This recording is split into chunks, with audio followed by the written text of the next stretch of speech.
किंजल मालिनी और संजय की करीब वाली फोटोज देखकर हैरान रह जाती है।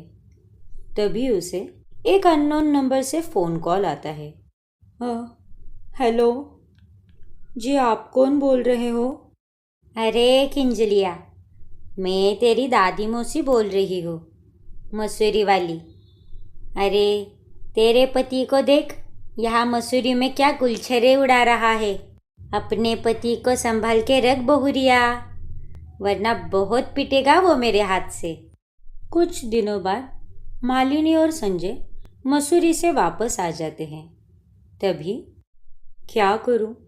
संजू को पूछूं, उन फोटो से जो झलक रहा था वो सच है क्या? मुझे कुछ समझ नहीं आ रहा कि मैं क्या करूं। नहीं नहीं, मेरा संजू ऐसा नहीं है। वो मेरे अलावा किसी और लड़की से प्यार कर ही नहीं सकता। मैं ना अपने दिमाग में खामखा पता नहीं कौन से ख्याली पुलाव पका रही हूँ।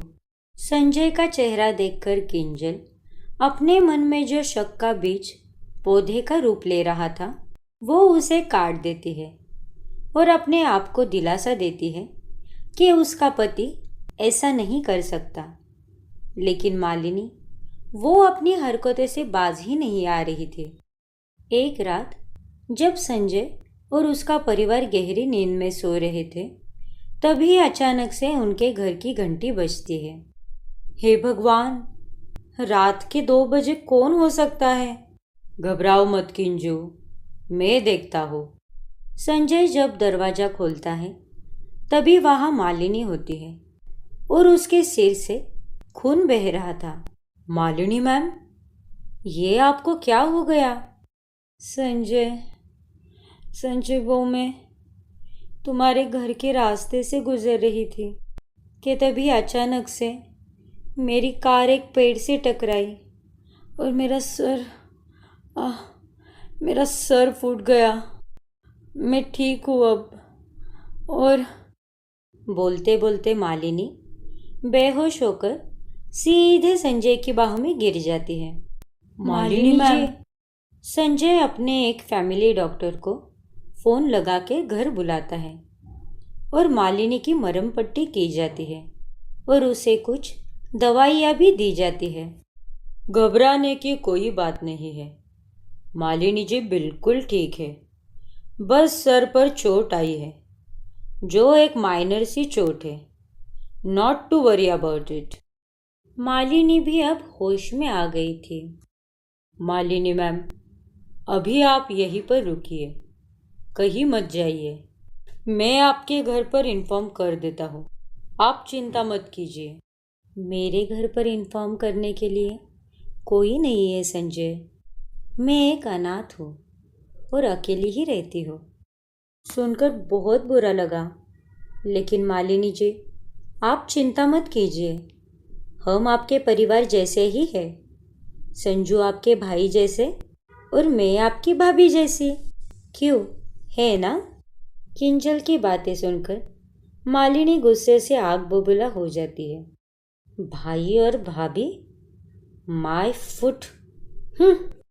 संजय के कहने पर मालिनी अब उसके ही घर में रहती है। दवाइयाँ खाने के बाद वो रात भर वहीं पे सो जाती है। अगले दिन सुबह किंजल मालिनी के पास आती है। ये लीजिए मालिनी जी, ये आपके लिए हल्दी वाला दूध और ये आपकी दवाइयाँ।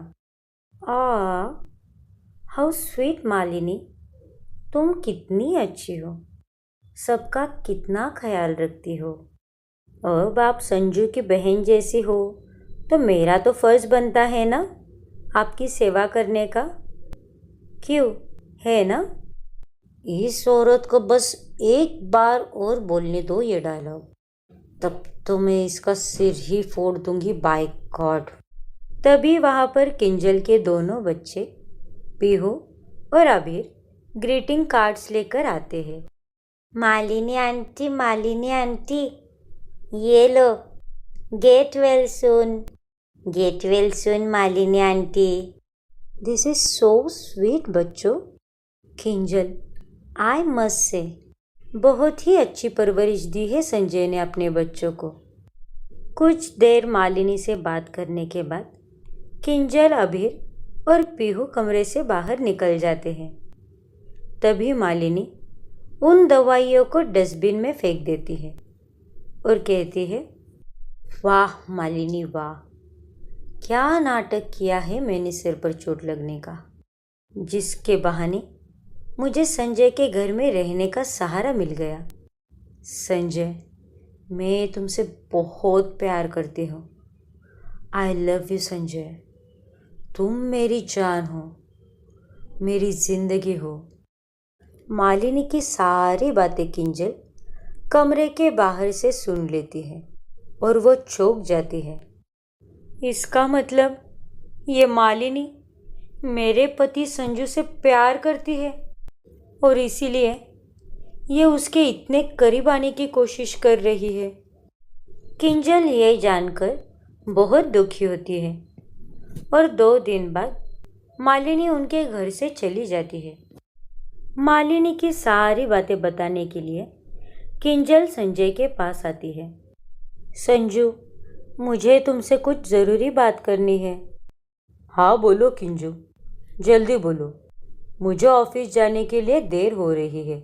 ऊपर से आज जल्दी आकर पैकिंग भी करनी है।